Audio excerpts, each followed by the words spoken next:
Hello friends, आज फिर से आ गए हैं अपने चैनल पे और आज आपको फिर से क्या कहते हैं स्टार्ट करते हैं। लेकिन आप फ्रेंड्स, मुझे पता है लोग जो वीडियो छोड़ के जा रहे हैं, मत जाइए, पहले देखिए तो फिर आप लोग जज करिएगा। मुझे पता है मैं एक नया क्रिएटर हूँ। चलिए स्टार्ट करते हैं। अच्छा, टाइम को वेस्ट नहीं करेंगे। He is not a poet, ठीक है, वह कवि नहीं है। He is an editor. वह कौन है? संपादक। That is why the boss is giving him big reception. तभी बॉस उसको बहुत ही बढ़िया स्वागत समारोह कर रहे हैं, उसे रिसेप्शन दे रहे हैं। Vasan was also the editor of popular Tamil weekly Ananda Vikatan. Vasan किसका एडिटर था? तमिल वीकली आनंदा विकाटन का भी था एडिटर। कौन था? S Vasan. He was not the editor of any of known names of British publication in Madras, that is those known at the Gemini Studio। वो किसी भी ब्रिटिश पब्लिकेशन का संपादक यानी कि एडिटर नहीं था, ठीक है। Since the top man of the Hindu were taking the initiative and summarise in me, ठीक है। जो टॉप मैन था द हिंदू वर टेकिंग, उसने ही पहल करी, ठीक है। पहल करना मतलब, ठीक है। और ख्याल आया the poet was the editor of daily, दैनिक का तो पोएट है but not from the Manchester Guardian और लंदन टाइम्स का तो नहीं। That was all the even most well informed among us news. चलिए ये देखिए, हिंदी भी आप चाहें तो देख सकते हैं, है बात वही जो मैंने बताई है, ठीक है। हाँ, at last around 4 in the afternoon, यानी कि भाई 4 इन द आफ्टरनून मतलब 4 बजे करीब, the poet arrived. He was a tall man, very English, very serious and of course very unknown to all of us, ठीक है। अंत में क्या कहते हैं, 4 बजे, दोपहर में 4 बजे करीब एक पोएट या फिर एडिटर आया। ही वॉज, वो बहुत ही लंबा आदमी था, बहुत बड़ा अंग्रेज था, बहुत ही सीरियस था and of course very unknown, कोई उसे जानता नहीं था। Battling with half a dozen pedestal fans on the shooting stage, ठीक है। द बॉयज, पेडेस्टल फैन मतलब नहीं, वो जो मेज पे रख के पंखे चलाए जाते हैं। The boss read out a long speech, उसने स्पीच दी। It was obvious that he to new precious terms but here and there it was peppered with words like freedom and democracy. उसकी स्पीच जो भाषण था उसमें किसके ऊपर focus किया गया था? डेमोक्रेसी और फ्रीडम के ऊपर, ना ही कोई और विषय ऐसा लग ही नहीं रहा था। देन द पोएट स्पोक, कवि बोला। He could not have addressed a more dazed and silent audience, no one, मतलब उसने ये एड्रेस करा कि मेरी स्पीच हो और लोग शांत रहें, ऐसा हो ही नहीं सकता। देखिए, what he was talking about and session defeat any attempt to understand what he was saying. The whole thing lasted about an hour, then the poet left and we all dispersed. Poet ने छोड़ दिया in utter bafflement. what are we doing? What is an English poet doing in a film studio which makes, मतलब कि तरह तरह की उलझन आने लगी, क्योंकि उस वो जो ऑडियंस थी उसे कुछ समझ में ही नहीं आ रहा था, क्योंकि स्पीच उसकी टोटली इंग्लिश में थी, जबकि वो लोग तमिल लैंग्वेज ज़्यादा जानते थे। बहुत ही कम लोग इंग्लिश में, बल्कि ना कह रहे। For the simplest sort of people who lives least afforded them the possibility of cultivating a taste of English poetry. The poet looked pretty baffled too, वो बहुत ही ज़्यादा शर्मिंदगी ऐसी महसूस करने लगा। मैं है felt the sheer incongruity of his talks, hills and travels. English poet he visit remain and his visit remain an unexplained mystery. ऐसा ही रहस्य रह गया अनएक्सप्लेन्ड, ठीक है, यही है। चलिए आप चाहे तो मीनिंग जरूर नोट कर लें अपनी, आपकी जो एनसीईआरटी बुक है। मुझे जो मिली है वो यही है। क्वेश्चन आंसर कर लीजिए। मेरे पास जो बुक है वो अगर आप लोग कहेंगे तो मैं दिखा भी दूंगा। The great prose writers of the world may not admit it but my conviction grows stronger day after day that prose writing is not, cannot be true pursuit of genius। इसका मतलब ये है, संसार के महान गद्य लेखक बेशक न माने, परंतु मेरा यह विश्वास उस प्रतिदिन बढ़ता जाता है कि गद्य लेखन किसी प्रतिभावान व्यक्ति के करने योग्य सही कार्य नहीं है। यह तो ऐसे सिकुड़े हुए दिलों का काम है जो इस प्रकार लगातार हठ पूर्वक धैर्य से मेहनत करते रहते हैं। मतलब ये किसी इंटेलिजेंट व्यक्ति का कार्य नहीं, मतलब इनडायरेक्टली बात यही है ये, बल्कि किसी सिकड़े हुए दिल यानी कि जो पेशेंस रखता हो उसका कार्य है, जो हार्ड वर्क करता हो उसका कार्य है, ना कि प्रभावमान व्यक्ति का। हाँ चलिए आगे बढ़े। देखिए लिखा, it is for the patient persistent persevering drudge with heart so shrunken, मतलब कि श्रंकन मतलब सिकुड़ा हुआ, यहाँ पे लिख लीजिए। That nothing can break it, rejection slips don't means a thing to him।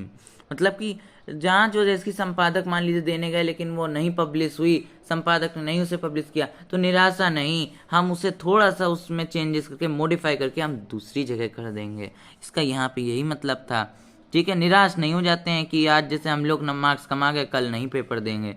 He at once sets about making a fresh copy of long press. देखो उन्होंने फिर से फ्रेश कॉपी बनाते हैं और सेंड करते हैं अनदर एडिटर को enclosing postage for the return of manuscript. It was for such people that the Hindu had published the tiny announcement in an insignificant corner of an unimportant page.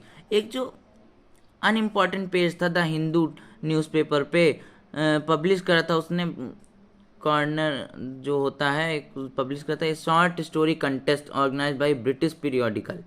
अंग्रेजों द्वारा एक contest organise किया जाता by the name क्या था उसका, the encounter. Of course the encounter was not a known commodity among the Germany literati. I wanted to get an idea of periodical before I spent a considerable sum in postage sending a manuscript to England. ठीक है, क्या कहते पहले मैं उसके पीछे जानकारी लूंगा कि वह क्या है कैसे है, तो वही इसके बारे में बताया गया। In those days the British Council library had an entrance with no long winded sign boards and notices to make you feel you were sneaking into a forbidden area. ठीक है, and there were copies of the encounter lying about in various degrees of freshness almost untouched by readers। बहुत सारी उस library में copies थी the encounter की। वही वो when I read the editor's name I heard a bell ringing in my shrunken. मेरे सिकड़े हुए हृदय में यानी कि दिल में एक बेल बजी जब मैंने एडिटर का नेम पढ़ा। मतलब को देखे क्यों हैरान हो गया, ये देखिए आप लोग, बड़ी interesting story. It was the poet who had visited the Gemini studio. वो कवि था जो कि क्या कहते हैं जेमिनी स्टूडियो में विजिट करता। I felt like I had found a long lost brother. कौन था वो उसका जिसने जेमिनी स्टूडियो में उस समय विजिट करी थी, वो उसका भाई था। And I sang as I sealed the envelope and wrote out his address. I felt that he too would be singing the same song at the same time. जैसे नहीं पिक्चरों में होता है कि कहीं और जाके कोई वो गाना गा रहा है, कहीं और वो बैठा है एक दूसरी तरफ ये गाना गा रहा है, तो वही हाल है, वो भी कहीं गाना गा रहा होगा। And I sang I sealed the envelope and wrote his address. उसने उसका एड्रेस नोट कर लिया। ठीक है, देखिए लिखा भी इंडियन फिल्म्स में जैसे जब वो डिस्कवर कर लेती ईश्वर को। ठीक है, हाँ उसका नाम क्या था, स्टीफन स्टीफन स्पेंडर था उसका नेम, यही है, ये देख लीजिए। ठीक है, and years later when I was out of Gemini studio and I had much time but not much money, anything at a reduced price attracted my attention। जब वो जेमिनी स्टूडियो से बाहर निकला and I had much time, मेरे पास समय ज़्यादा था लेकिन पैसा नहीं था। ठीक है, वो सस्ती चीज़ों पर ही अट्रैक्ट होता था। ठीक है, on the footpath in front of the Madras mount road post office. ठीक है, तो आगे फ्रेंड्स कंटिन्यू करते हैं। हाँ कहाँ पे थे, यहाँ post there was a pile of brand new books for 50 paise. 50 paise each रुपए किताब होती थी। Actually these were copies of same book an elegant paperback of American. अच्छे पेपर किताब होती थी, अमेरिकन का पेपर होता था, special low price student edition in connection with the 50th anniversary of the Russian revolution. ठीक है, हाँ इसका हिंदी मीनिंग क्या है कि क्या कहते हैं, ये देखिए हर पुस्तक 50 पैसे में होती थी। वास्तव में एक ही पुस्तक की प्रतियां थीं। एक मूल अमेरिकन पुस्तक रूस क्रांति के 50वें वर्ष पर एक विशेष सस्ता संस्करण की शानदार पेपरबैक मैंने 50 पैसे दिए और एक प्रति ईश्वर जो असफल रहा। ठीक है, द गॉड दैट फेल्ड की उठा ली उसने। द गॉड दैट फेल्ड की उठा ली किताब, ये किताब का नाम था, जो कि 50 पैसे की थी। नया लॉन्च हुआ था किसके संस्करण में? रशियन रिवॉल्यूशन में 50th एनिवर्सरी पे बहुत ही सस्ता लॉन्च।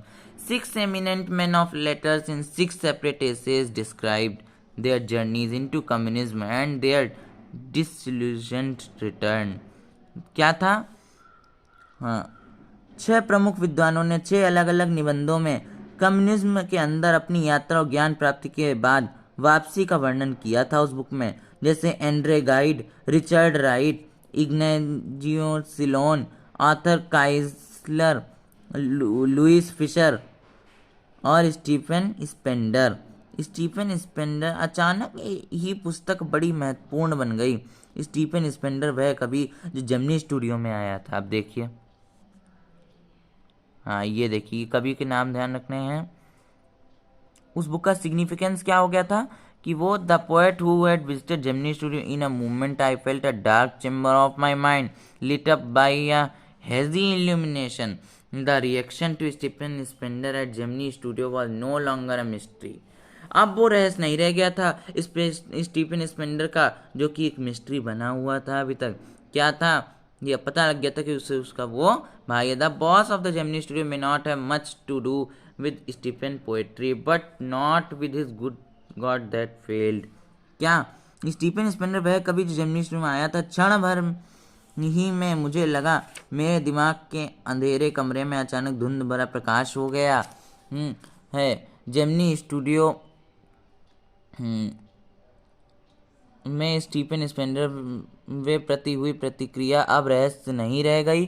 जेमिनी स्टूडियो के बॉस स्पेंडर कविता से चाहे कुछ लेना देना ना हो, परंतु उसके उस ईश्वर से तो था जो असफल हो गया था। ये क्वेश्चन आंसर हैं कुछ। इसी के साथ दोस्तों चैप्टर आपका ख़त्म हो जाता है। आपको सारे क्वेश्चन पढ़ लेने हैं, ठीक है। हाँ, सब कुछ आपको पढ़ लेने हैं। मैंने सारी स्टोरी बता दी। अगर आपको चाहिए PDF या कुछ तो आप मेरे नंबर पे कांटेक्ट कर सकते हैं, मैं आप लोगों को दिलवा दूंगा, ठीक है। चलिए ठीक है दोस्तों, जय हिंद, वंदे मातरम। अगले वीडियो में मिलते हैं, ठीक है फ्रेंड्स।